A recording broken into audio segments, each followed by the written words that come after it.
नमस्कार, अपना प्रदेश उत्तर प्रदेश उत्तराखंड देख रहे हैं आप। मैं हूं आपके साथ पूजा मोहन पांडे। बुलेटिन की शुरुआत करते हुए सबसे पहले आपको बता दें, गोरखनाथ मंदिर के सुरक्षा कर्मियों पर रविवार देर शाम हमला करने के आरोपी अहमद मुर्तजा अब्बासी को सोमवार पुलिस ने भारी सुरक्षा के बीच कोर्ट में पेश किया। एसीजेएफ फर्स्ट की अदालत में पेश हुए मुर्तजा को कोर्ट ने 14 दिनों की न्यायिक अभिरक्षा में भेज दिया है। आपको ये बता दें कि गोरखनाथ मंदिर में रविवार को आरोपी मुर्तजा जबरन घुसा और पीएसी के 2 सिपाहियों पर धारदार हथियार से हमला करते हुए उन्हें घायल भी कर दिया। उसके बाद सुरक्षा कर्मियों ने उसे मौके पर ही दबोच लिया था। इस पूरे मामले की जांच एटीएस और एसटीएफ दोनों संयुक्त रूप से कर रही है। इस पूरे मामले को आतंकी हमले के तौर पर भी देखा जा रहा है। तो वहीं ADG law and order Prashant Kumar और एसीएस होम अवनीश अवस्थी ने प्रेस कॉन्फ्रेंस करते हुए कहा कि मामले में यूपी पुलिस का स्पष्ट तौर पर कहना है कि यह आतंकी हमला हो सकता है।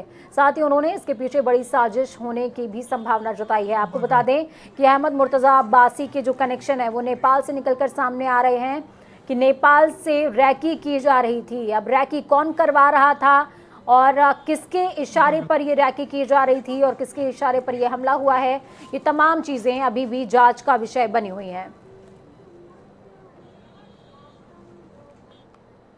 तो बड़ी खबर, अहम जानकारी आपको दे दें। गोरखपुर दौरे पर सीएम योगी आदित्यनाथ घायल जवानों से मिलने बीआरडी कॉलेज पहुंचे हैं सीएम योगी। आरोपी मुर्तजा के हमले में घायल जवानों से मुलाकात की है। मुलाकात के बाद गोरखनाथ मंदिर पहुंचे सीएम योगी ने घटनास्थल का निरीक्षण किया और गोरखनाथ मंदिर में बैठक करते हुए तमाम हालातों की, तमाम चीजों की समीक्षा करते भी नजर आए हैं।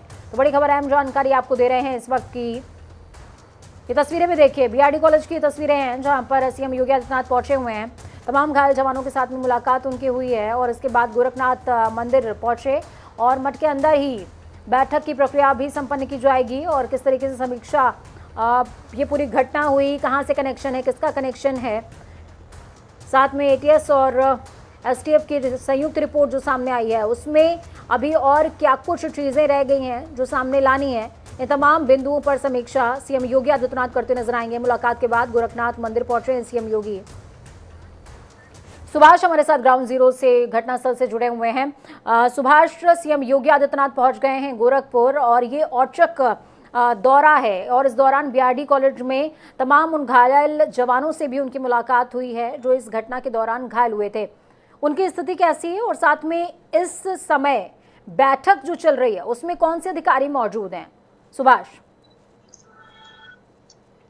जी बिल्कुल पूजा, मैं गोरखनाथ मंदिर में ही मौजूद हूं और अभी थोड़ी ही देर पहले मुख्यमंत्री योगी आदित्यनाथ मंदिर में पहुंचे हैं। और आपको बता दें कि एडीजी एटीएस और एसएसपी एटीएस यानी कि एसएसपी एटीएस अभिषेक सिंह और नवीन अरोड़ा जो एडीजी है वो यहाँ मंदिर में पहुंचे हुए हैं और जिले के सारे आला अधिकारी इस समय मंदिर के अंदर मौजूद हैं और मुख्यमंत्री योगी आदित्यनाथ समीक्षा बैठक कर रहे हैं, सुरक्षा की समीक्षा बैठक कर रहे हैं और उनकी जानकारी भी ले रहे हैं कि आखिर में यह घटना जो रचा गया, जो व्यू रचा गया, नेपाल से जो कनेक्शन आ रहा है, इसकी सच्चाई क्या है और इसके तह तक जाने के लिए पूरी तरीके से मुख्यमंत्री योगी आदित्यनाथ खुद मॉनिटरिंग कर रहे हैं। और अभी बैठक थोड़ी देर में शुरू होने वाली है, मुश्किल से 5-7 मिनट में बैठक शुरू हो जाएगी। जी पूजा, बहुत शुक्रिया सुभाष हमारे साथ जुड़ने के लिए, अहम जानकारी साझा करने के लिए। तो वहीं आपको बता दें कि गोरखपुर में हमले के बाद गोरखपुर सहित काशी अयोध्या में भी सुरक्षा चाक चौबंद कर दी गई है। तमाम धार्मिक स्थलों में सुरक्षा घेरा और मजबूत कर दिया गया है क्योंकि आशंका इस बात की कि जो हमला गोरखनाथ मंदिर या गोरखपुर में हो सकता है वो तमाम और धार्मिक स्थलों पर भी हो सकता है। गोरखनाथ मंदिर पुलिसकर्मियों पे हुए हमले के बाद आपको मैं दिखाऊंगा गोरखनाथ मंदिर के सुरक्षा व्यवस्था का नजारा। आप देखेंगे ये गोरखनाथ मंदिर का मुख्य गेट है, यहीं पे कल हमला हुआ था। यहीं पे हमला करके जो है 2-3 पुलिसकर्मियों को घायल कर दिया गया था। आप देखेंगे किस तरीके से यहाँ पे लगातार पुलिसकर्मी यहाँ मौजूद हैं और यहाँ गेट के पहला चेकिंग पॉइंट है जहाँ पे लोगों के बैग यानी कि जो भी यहाँ पे दर्शनार्थी आ रहे हैं या कोई भी आगंतुक है तो उसके बकायदे बैग को यहाँ पे बकायदे चेकिंग कर रहे हैं। ये चेकिंग का पहला पॉइंट है और इस पॉइंट पे लगातार बैग को चेक किया जा रहा है। फिर मंदिर के अंदर 3 और चेकिंग पॉइंट है तो उस मंदिर के अंदर 3 चेकिंग पॉइंट के बाद ही लोग जो है पूरी तरीके से यहाँ पे सुरक्षित होंगे। आपको बता दें कि यह मैं दिखाऊंगा यहाँ पे कि यह महिला सुरक्षा कर्मी भी लगी हुई है। यानी कि अगर कोई महिला संदिग्ध रहेगी तो उनको भी चेक किया जाएगा। और यहाँ पे बाकायदे एक बनाया गया है महिलाओं की चेकिंग के लिए। इसके अंदर महिला को ले जाकर बाकायदे उनकी जो है गहन चेकिंग की जाएगी। आपको बता दें कि लगातार यहाँ पे मंदिर की सुरक्षा व्यवस्था को बढ़ा दी गई है, चूंकि मामला टेरर एंगल से देखा जा रहा है। कल 24 घंटा लगभग बीतने को है और इसी जगह पे जो है एक बड़ा आतंकी साजिश की जो बात सामने आई है, क्योंकि एक युवक यहाँ पे आता है और बाकायदे जो है फरसा लेकर पुलिस कर्मियों पे हमला बोल देता है और मंदिर में घुसने की कोशिश करता है। लगातार जो है एटीएस उसके घर पे जा रही है और लगातार पूछताछ कर रही है, उसके कमरे की गहन चेकिंग कर रही है। अब ये आने वाला समय ही बताएगा या उसकी जांच में सामने परत दर परत खुलेगी कि आतंकी से इसका कोई मिला हुआ है या आतंकी के संगठन से इसका कोई जुड़ाव है या नहीं। सुभाष गुप्ता, जनता टीवी, गोरखपुर। जिस तरह गोरखपुर में सरफिरे युवक ने पीएससी के पुलिस कर्मियों के ऊपर हमला किया है, उसी को लेकर के आज लखनऊ में एडीएलओ प्रशांत कुमार ने प्रेस कॉन्फ्रेंस उसी को लेकर इसी कड़ी में अयोध्या की पुलिस मठ और मंदिरों पे अगर जिस तरह से हरकत में आई है उस तरह से तमाम सख्ती की गई है, क्योंकि अयोध्या में रामनवमी का मेला भी चल रहा है। और इसी कड़ी में आज अयोध्या पुलिस ने तमाम मठ मंदिरों की सुरक्षा व्यवस्था का कप्तान शैलेश पांडे और आईजी कविंद्र प्रताप सिंह ने जायजा लिया और जो बाहर से गाड़ियाँ आ जाए उनको बाकायदा चेक करके तमाम चीज़ जो हैं उनको बाकायदा जो भारी बस में है उनको भी चेक किया जा रहा है। उन्हीं लोगों को तमाम चेक कर उन्हीं लोगों को बाकायदा जो चेक किया जा रहा है उन्हीं लोगों को एंट्री दी जा रही है, क्योंकि जिस तरह से सरफिरे युवक ने हमला किया है वो हैरत अंगेज है, क्योंकि उसमें एटीएस भी लगाई गई है। इसी पहलू में तमाम मंदिर मस्जिदों को लेकर के पुलिस सख्त हो गई है। आजमगढ़ बीजेपी से एमएलसी यशवंत सिंह निष्कासित हो चुके हैं। बड़ी खबर, अहम जानकारी आपको दे रहे हैं। 6 साल के लिए निष्कासित किए गए हैं यशवंत सिंह। पार्टी के खिलाफ काम करने का कारण बताया जा रहा है, जिस वजह से उनको निष्कासित किया गया है। शिकायत पर बीजेपी ने संज्ञान लिया है। पुत्र विक्रांत सिंह को निर्दलीय चुनाव लड़ाने का कारण बताया जा रहा है, जिसके चलते यशवंत सिंह को पार्टी से बाहर का रास्ता 6 सालों के लिए दिखाया गया है। इस खबर पर ज्यादा जानकारी के लिए अतुल कुमार जुड़ चुके हैं हमारे साथ में फोन लाइन पर। अतुल, क्या कुछ अपडेट है ग्राउंड जीरो से? 6 साल के लिए यशवंत सिंह को निष्कासित कर दिया गया है। जी बिल्कुल सही कहा आपने कि 6 साल के लिए पार्टी ने भारतीय जनता पार्टी ने यशवंत सिंह को, जो इस वक्त वर्तमान में एमएलसी हैं, उनको पार्टी विरोधी गतिविधि को देखते हुए निष्कासित किया गया है, क्योंकि उनके पुत्र यहाँ से निर्दलीय एमएलसी प्रत्याशी हैं और वहीं यहाँ पे जो है अरुणकांत यादव जो है भाजपा के प्रत्याशी घोषित हुए हैं, जिस वजह से जो है इनको पार्टी गतिविधि में जो है निष्कासित किया गया 6 वर्ष के लिए। ठीक है, बहुत शुक्रिया अतुल हमारे साथ जुड़ने के लिए, हम जानकारी साझा करने के लिए। तो प्रतापगढ़ में कथित तौर पर एसडीएम की पिटाई के बाद हुई राजस्व कर्मी की मौत का मामला रायबरेली तक पहुंच गया है। तो वहीं राजस्व कर्मी सुनील शर्मा की मौत से नाराज कलेक्ट्रेट कर्मियों ने 1 दिवसीय धरना प्रदर्शन भी किया और रायबरेली कलेक्ट्रेट कर्मियों का कहना है कि आरोपी एसडीएम ज्ञानेंद्र विक्रम को तुरंत गिरफ्तार किया जाए। साथ ही मृतक नायब नाजिर के परिजन को पारिवारिक पेंशन दी जाए और मुआवजे के तौर पर 1 करोड़ की राशि भी दी जानी चाहिए। इसके अलावा कहा कि 1 करोड़ की राशि आरोपी एसडीएम की संपत्ति बेचकर पीड़ित के परिजनों को दी जानी चाहिए। आपको बता दें, प्रतापगढ़ की लालगंज तहसील में तैनात नायब नाजिर और सुनील कुमार शर्मा को कथित तौर पर किसी बात से नाराज एसडीएम ज्ञानेंद्र विक्रम ने पीट दिया था, जिसके बाद नायब नाजिर की मौत हो गई।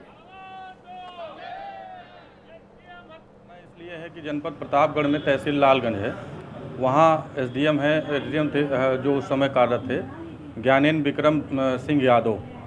उन्होंने अपने नायब नाजिर को किसी भी कारणों से 30 मार्च को पिटाई की रात में और उनकी 2 अप्रैल को उनकी डेथ हो गई।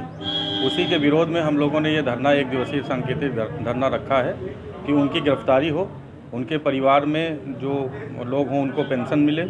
एक बेटी है, शायद पत्नी नहीं है उनकी, तो उनकी बेटी को पारिवारिक पेंशन मिल जाए और 1 करोड़ की धनराशि मिल जाए। वो भी जो उप जिलाधिकारी महोदय जिन्होंने पिटाई की है, जिनकी वजह से उनकी डेथ हुई है, उनकी संपत्ति से 1 करोड़। तो वहीं प्रतापगढ़ मामले को लेकर सीएम योगी आदित्यनाथ ने ट्वीट किया। उन्होंने ट्वीट करते हुए लिखा है कि प्रतापगढ़ के अंतर्गत तहसील लालगंज में पदस्थ कार्मिक श्री सुनील कुमार शर्मा को मृत्यु के संबंध में उप जिलाधिकारी लालगंज के पद पर तैनात श्री ज्ञानेंद्र विक्रम के विरुद्ध प्राप्त शिकायत के संज्ञान लेते हुए उन्हें निलंबित करने का निर्देश दिया है।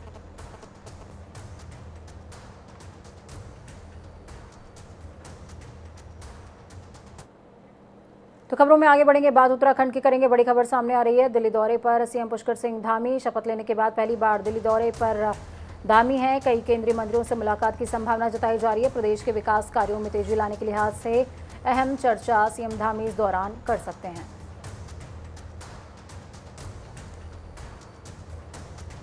तो बड़ी खबर, अहम जानकारी आपको बता रहे हैं इस वक्त की सीएम पुष्कर सिंह धामी दिल्ली पहुंचे हुए हैं, जहां पर तमाम मंत्रियों के साथ में उनकी मुलाकात होगी।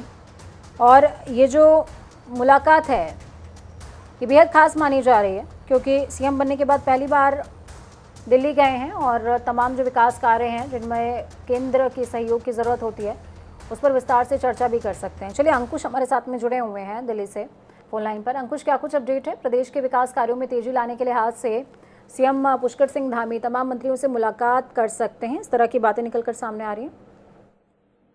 बिल्कुल, देखिए पूजा, उत्तराखंड के मुख्यमंत्री के तौर पर दूसरी बार शपथ लेने के बाद पुष्कर सिंह धामी पहली बार दिल्ली पहुंच रहे हैं और इस समय उनकी अनिल बलूनी, जो कि राज्यसभा सांसद भी हैं, उनके साथ मुलाकात चल रही है। बीजेपी के कद्दावर नेता हैं। उत्तराखंड सदन में उनका इंतजार चल रहा है।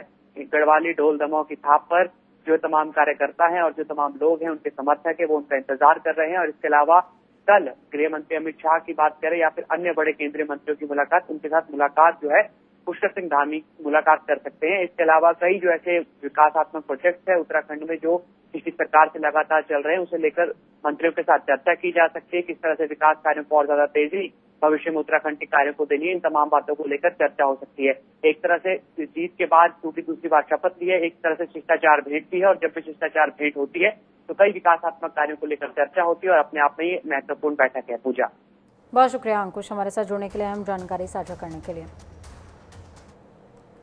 मुख्यमंत्री पुष्कर सिंह धामी ने देहरादून में मुख्यमंत्री आवास में नेपाल की संसदीय समिति के विधायकों से भेंट करी है। मुख्यमंत्री ने समिति के सभी सदस्यों को स्वागत करते हुए कहा कि नेपाल के साथ हमारा रोटी बेटी का संबंध है, हमारी परंपराएं और संस्कृति भी मिलती जुलती हैं। उन्होंने कहा कि नेपाल से हमारा संबंध काफ़ी पुराना है। वहीं नेपाल के संसदीय समिति के विधायकों ने मुख्यमंत्री का आभार व्यक्त किया और उन्हें पशुपतिनाथ की अनुकृति भी भेंट की है।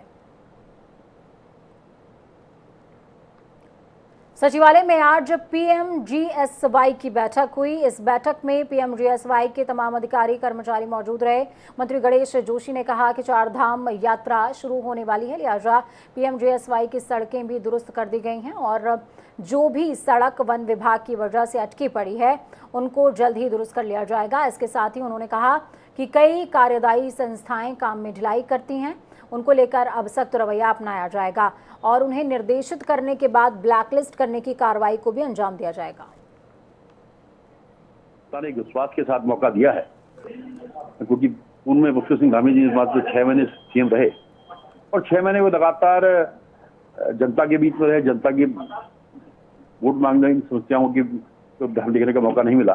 लेकिन आज हम 5 साल का मैंडेट हमारे को मिला है, इसलिए हम ये मैसेज देना चाहते हैं कि जो भी काम हो दुरुस्त हो, सही हो। और हमने ये भी कहा है कि माननीय मुख्यमंत्री जी ने कि अगर कोई इसमें जिम्मेदार होता है तो उसकी जिम्मेदारी फिक्स की जाए।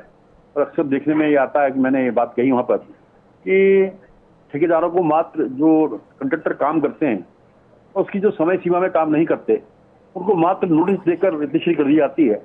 2 दिन नोटिस, 3 नोटिस। हमने कहा कि अगर ऐसे कोई ठेकेदार हैं तो उनको ब्लैकलिस्ट किया जाए और उसकी जगह अन्य लोगों को मौका दिया जाए। कांग्रेस नेता गुलशन सिंधी पर रविवार शाम हुए जानलेवा हमले के विरोध में कांग्रेसियों ने आज पूर्व मंत्री और मौजूदा विधायक तिलकराज बेहड़ के नेतृत्व में कोतवाली के सामने धरना प्रदर्शन किया। उन्होंने पुलिस प्रशासन पर आरोप लगाया कि सत्ताधारियों के दबाव में पुलिस इस मामले में कोई कार्रवाई नहीं कर रही है। नामजद तहरीर देने के बावजूद भी इस पूरे मसले पर अभी तक कोई गिरफ्तारी नहीं हुई और न ही कोई कदम पुलिस ने उठाया है। उन्होंने पूर्व विधायक राजेश शुक्ला और उनके मंत्रियों पर भी गंभीर आरोप लगाए। विधायक तिलकराज बेहड़ ने कहा कि गुलशन सिंधी को जब तक न्याय नहीं मिलता कोतवाली के सामने धरना प्रदर्शन जारी रहेगा।